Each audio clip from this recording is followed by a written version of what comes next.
So last year, well, it says a year ago, 2 years ago, I made this video about the reaction to the Kyle Rittenhouse trial. Basically, how he was made into like this massive celebrity by conservatives. Chabuddy G, yeah, that's what I was thinking of. Now I need to stop reading the chat. He was made into this massive celebrity by conservatives, and I was talking about how like this is such an American thing because in this video I was referencing Oliver Stone's Natural Born Killers. I don't know how many of you guys have seen that. Funnily enough, Woody Harrelson is the star of it, and his dad was an actual serial killer that might have killed JFK, which is actually just like really funny. Probably explains a lot about why Woody Harrelson's so crazy. I'm just going to show you some clips because I found this really sick, and it kind of plays into what he's like now. So obviously after this, he was the darling of the conservative, I don't know, online media, going around doing all the podcasts, all the shows, talking about, just not even talking about what he did, just trying to make him seem like a very nice, normal guy. Like, so he had an interview with Charlie Kirk. Let me just see if I can get this working. There is no visuals because for copyright, I removed them, but you can listen to it. Millions of people around the country, not just the U.S., who have donated and supported us throughout this entire battle. It truly means a lot to me and my family. The world. I mean, there was people who were donating from all countries across the world who saw. I got so many postcards and letters from like Germany, Poland, from everywhere. You mentioned this briefly in your conversation with Tucker. I believe the Lord has his hand on you. Talk about that. I believe God has been with me from the beginning. I pray every night. I believe he's helped guide me in the right direction. He's helped bring people into my world, such as Dave, LT, Mark, Corey, Joellen, Joellen's husband, who's just helped me throughout this. And he hasn't gave me the answers, but he's helped point me in the right direction. That one was just like pretty standard, like about God and shit. But like past Cav said, the super disturbing one was the Steven Crowder one, where they're acting just super chummy, and it's just like literally like, what is Kyle Rittenhouse famous for? And what I said would have helped his case a bit more is if he showed remorse and really acted like it was about self-defense, and then he just disappeared from the public limelight or the spotlight, because then I would take it a bit more seriously. But the fact that not only did he not disappear, but he's still around today, grifting off killing people, it just sums up American conservatism in a nutshell, really. And like I was saying in this video, makes natural born killers age so much better in that, like, this dude is famous for one thing, and we're treating it like he's virtuous and stuff. So let's just listen to a bit of the Steven Crowder one, and then there's, I don't think I'll play it, but there was one more I referenced in the video, but let's listen to this. I'd take a puff of the cigar. Oh. I know. Look, I saw you smoking Isn't it a cigarettes, crime? and I know that this kid wants a cigar. I feel like you've been on trial for worse things. Why don't you You want a puff of the cigar? Well, better things. Okay, I will not say that that this kid uses nicotine in any form or fashion. Well, I have a real question. How much Call of Duty experience did you have? Yes. I think that's what's on all of And Americans' how did you minds. unlock I the was- AR-15, which isn't available in the game? But I was Prestige 27 in Call of Duty Oh, okay. before this all happened. Wow. I think, Now I'm only like Prestige 6. I don't know what that means. I don't have a clue. Did you rescue the princess? I didn't rescue the princess. Well, then, Yes, at the very Yeah, end. if I rescued the princess, she'd be right here with me. Yeah. Oh, there you go. Well, we have Dave. That's good enough. Can I get a tiara? Yes. And only a As I said back in that video, that is the worst one. They're just laughing and making jokes about him killing people. And like I said, it's such an American thing. And I'm not trying to defend British culture, especially the British attitudes to violence in general is very much like, if we talk about like colonial violence, the British attitude to violence is often like unmatched, probably only by Americans and Israelis, in that it's so passive the way it's often accepted. But I will say Britain is a less violent society than America. And I really cannot imagine a British Kyle Rittenhouse existing. So yeah, it's just really sick. It's just disgusting. And someone said in the comments they're like grooming him. And I think that's it, because Steven Crowder isn't actually like, doesn't like this guy. He's just using him because, like I've always said, they love him because he killed people at a Black Lives Matter protest. So in their mind, it's basically And I remember reading this from like Telegram chats. They were saying it's like open season on leftists. These are like the comments on these videos. It's just so insane to me. He survived the modern day witch hunt. Criminals cause good people to do bad things in order to protect themselves. Kyle is a prime example. I'm 21. I wish I could be more like him. He's so patient and cool-headed while the world is trying to tear him apart. I would be losing my mind and probably not as calm if I was in his scenario. Huge props, Kyle. If you're reading this, we are here for you. If you don't love Kyle after this, you're crazy. This kid is so level-headed and good-souled. I wish nothing but happiness in his future. Prayed every day for this kid. Kyle, you're such a brave, strong person. From a 21-year-old Canadian, you set such an amazing standard of strength and perseverance. You've renewed my faith in our generation. Stay strong. You get it. Most of these Americans are just like absolutely simping for him. And again, what is this guy famous for? The problem is, I understand why American media and American like figures like Steven Crowder like obviously prop him up. It's because what he represents to them is like, oh yeah, like I said, open season on leftists. But at the same time, how brainwashed into violence do you have to be to not like? And here's the thing: if people want to say, I don't agree with his politics, I don't agree with what he did, but if we're just looking at the case in a vacuum, and the legal system said he defended himself in like the confines of the law, and everything he did was legal, I don't agree with all that stuff, but you know. That's what it is. And I don't even agree with that law, but technically we can't just, you know, start throwing people in jail if they didn't break the law. But I don't like what he did, whatever, and he should go away. That is one take. Then the take isn't even, yeah, like legally he's in the clear. It's literally like, not only are you legally in the clear, you're a great guy and I want to be like you. But what do they want to be like? Like, what is he? Just the killer, and that's it. So again, natural born killers, I think, will age even better. So this is what I predicted would happen. Let's see how my prediction holds up. This is nearly 2 years ago.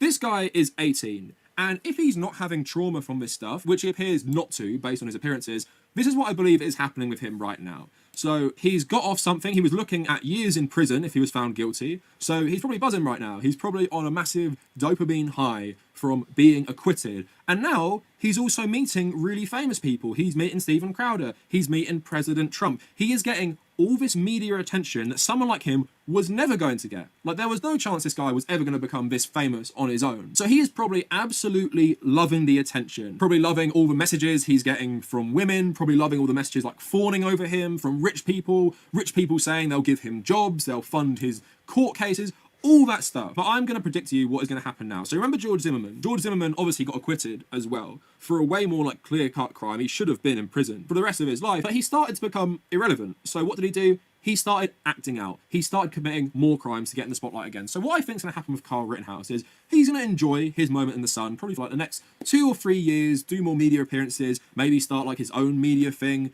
Who knows? But I think eventually, as he gets older and matures, he's going to be haunted by what he did. He's going to realise the gravity of what it's like to take 2 lives. And I predict in the next 5 years, Kyle Rittenhouse will be in trouble with the law again. I don't know what format will take, whether it will just be like, you know, drunk driving or something like that. But I guarantee this guy has become famous for something awful, and he's going to fade from the spotlight. He's going to have his 15 minutes, and there won't be anything to make him feel better, so he's going to act out again. He's not famous for anything else. He doesn't deserve to be someone you look up to. He's not a hero. And I think the reality will dawn on him at some point. The only reason anyone cares about you is because you're a killer. And the only reason these guys are even nice to you is because you've lived out their fantasy. So I have no doubt eventually he will start acting out when he realizes the gravity of what he's done. I'm sure he will keep lying to himself for the rest of his life. He'll live in this echo chamber that will tell him the people he killed deserved it, and he was just doing the right thing, and he stood up for all America. But I predict, and if you're watching this video in like 5 years' time, he's going to be in trouble with the law when he becomes increasingly irrelevant. And the right wing will probably dispose of him then. All right, so 2 years later, obviously not all of that has happened, but we still got 3 years to go until... Will he get arrested for something? I still think that's going to happen. And yeah, George Zimmerman was the same. Everyone loved him, but then, you know, after a while, no one cares. So then he starts doing more crime or trying to sell stuff linked to his murder and everything. Now, like I said, he isn't irrelevant yet, but he is getting there because, like I said, what is he? He's nothing. All right, so this is what prompted the video, but I got other things to talk about because he has like a book out. His lawyers have made some like really weird organization. So the article just saying, in 2021, a jury acquitted him of all charges. Since then, Mr. Rittenhouse has made regular appearances in right-wing media and has recently announced the release of his new book titled Acquitted, which he describes as a story of survival, resilience, and justice. But despite his infamy, Mr. Rittenhouse's lawyer has revealed the 20-year-old has lost all his money since his acquittal. So his lawyer, Mark Richards, saying, he is working. He is trying to support himself. Everyone thinks that Kyle got so much money from this. Whatever money he did get is gone. He's living, I don't want to say paycheck to paycheck, but he's living to support himself. Obviously, as his lawyer and somebody who I want to do well, I hope he does re-engage in his studies. But right now, he is working full time. He is living a law-abiding life, and he is doing something that he enjoys. Mr. Rittenhouse has previously been open about his financial situation, appearing on Fox News to plead for donations to his legal fund. Despite being acquitted in criminal court, the 20-year-old is currently facing a lawsuit filed by John Huber, the father of Anthony Huber. Mr. Huber filed a wrongful death lawsuit against Rittenhouse, Kenosha city officials, and its police force, accusing them of violating his son's constitutional rights. Rittenhouse has raised $250,000 in donations for a legal defense fund to fight the lawsuit, and the estate of Joseph Rosenbaum has also filed a wrongful death suit against Rittenhouse in August. So we're going to get into this. Basically now, his whole personality is just being against gun control. So that's what he's trying to position himself as. Just that's his whole political position. And if we go on his Twitter, it's literally all it is. So we're tweeting things like Texas gun rights here. But again, like his whole personality now, or his grift, is just against gun control. So we need to support organizations like Texas Gun Rights and National Gun Rights. They are fighting for our Second Amendment freedoms every day. So are you pro Second Amendment? 95% of his followers say yes. Go through his Twitter. Most of it is just about like gun control. So yeah, we know he's broke now. Apparently he's broke. He also has a non-profit to do with the Second Amendment as well. So let's have a read of this quick. Kyle Rittenhouse launches non-profit with far-right Texans as he ramps up political engagement in the states. Already this year, he's rallied with Texas secessionist movement leaders, endorsed ultra-conservative midterm candidates, and railed against Texas gun control legislation. Now Rittenhouse is creating a non-profit in the state with help from well-connected far-right political actors. In a July 23rd filing with the Texas Secretary of State's office, he described the Rittenhouse Foundation as a non-profit that protects human and civil rights secured by law, including an individual's inalienable right to bear arms, and ensures the Second Amendment is preserved through education and legal assistance. Foundation's directors are Rittenhouse, Texas Gun Rights President Chris McNutt, and Shelby Greisinger, treasurer for Defend Texas Liberty PAC, a key financier of the far-right candidates in the state. The foundation's registered agent is the law firm of Tony McDonald, who has for years represented Empower Texans and other deep red organizations.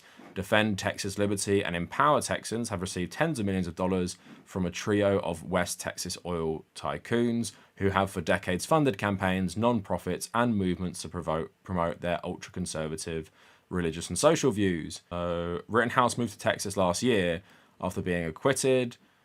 He's since steadily ramped up his political involvement in Texas, often railing against the media, cancel culture, and gun control groups. This is one thing I've been thinking about with his grift, is if he ran for a safe seat in Congress, and he has all this, like, would we even call it dark money? But he has a lot of far-right money behind him.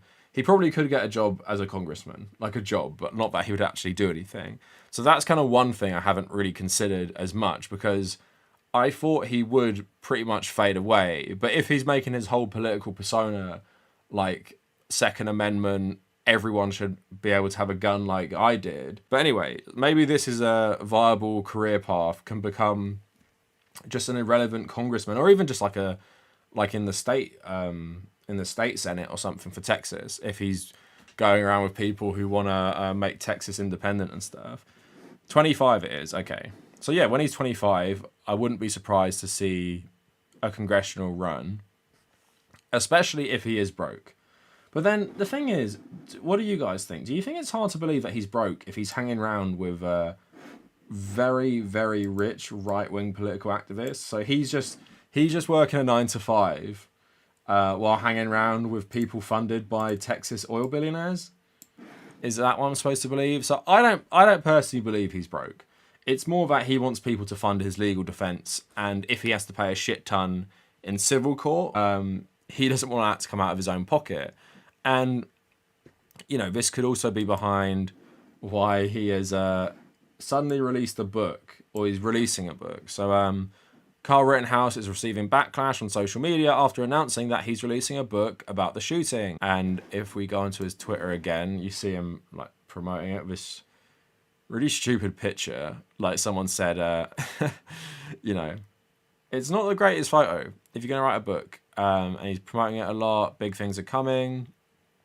It's his pinned tweet, so we're going to have to go all the way up. But all his far-right mates are promoting him, astroturfing this. But if you want to see the type of people endorsing Kyle Rittenhouse's books, type in this guy's name and type in Elon Musk into Google and see what comes up, because it's very interesting.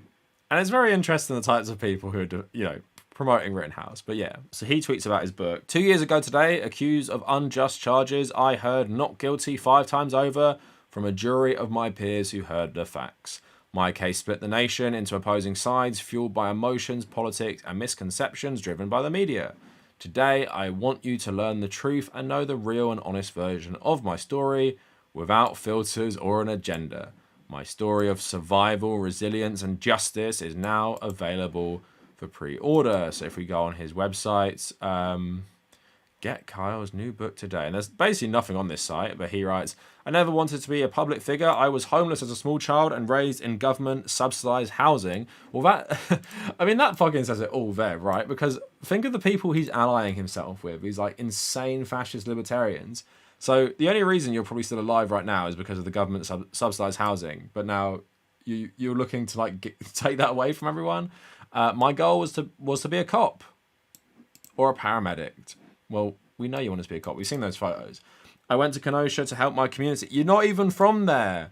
Not become a whipping boy in the national debate. In less than 3 minutes, the direction of my life was horribly altered when I was forced to defend myself with deadly force. So much was said and written about that. That was not true. Now, for the first time, I want to tell my story. My name is Kyle Rittenhouse. I was attacked. I defended myself. I was prosecuted. And I was acquitted. So this is how I'm going to end this segment. You guys let me know in the comments. What do you think? So I've got 2 things in my mind now, because my old prediction was he's going to become, in 5 years' time, so that would be 2026, he will be irrelevant. He'll be in trouble with the law. He'll do something for attention just to get back in the spotlight because he'll miss it so much. So that's one pathway I see him going. But then reading about that Rittenhouse Foundation stuff, I don't think I realised how much he was in bed with the Texas political scene. So another route I can now see is, let's even take for a moment that he's broke, which I don't believe. The book helps him solve that issue and also helps his public image grow even more. And then with his Texas money, he runs for some sort of political position. He becomes a congressman when he's 25. He joins the Texas State Senate or something like that, right? And then he'll be set up for life in those positions, probably. We've seen how one note a lot of Congress people are, like one position. So if he is the Second Amendment guy in a place like Texas, we know about the revolving door of Congress and the private, private jobs and stuff in the private sector. So that would be a good path for him if he wants to stay relevant. But it really depends what he wants to do, because he is, for the rest of his life, just going to be living off the fame of, you killed 2 people. That's all you're famous for. No one thinks you're smart. No one thinks you're funny. No one thinks anything of you, really. You're literally just a blank slate, essentially, for far-right conservative politics. And that's what he'll always be. Because, someone said earlier that he's being groomed. And that's what he'll be used for by these politicians. Kyle Rittenhouse, you'll be my Second Amendment politician. I'll fund you. And you're just going to vote like how every far-right personality votes. And he's firmly in bed with the Trumpist crowd as well. So I don't know if he'll be completely tied to what happens with them in the next election as well. So yeah, like that is, I guess, the two options. And I guess the one third one is he just sticks to being a social media personality, and he'll just fade into obscurity, and he'll just constantly like try and live off this moment he had in the national spotlight. So I guess that's the three ones. The one where he has like a more of a downfall, he's in trouble with the law. The one where he becomes a congressperson, and I honestly think that's the best he can hope for. Like that is the most secure job where he can become wealthy and remain partially relevant, or he'll just fade into obscurity while trying to like relive the glory of something he did when he was a teenager. So yeah, that's like the three options. So I'd be interested in what you guys think down in the comments.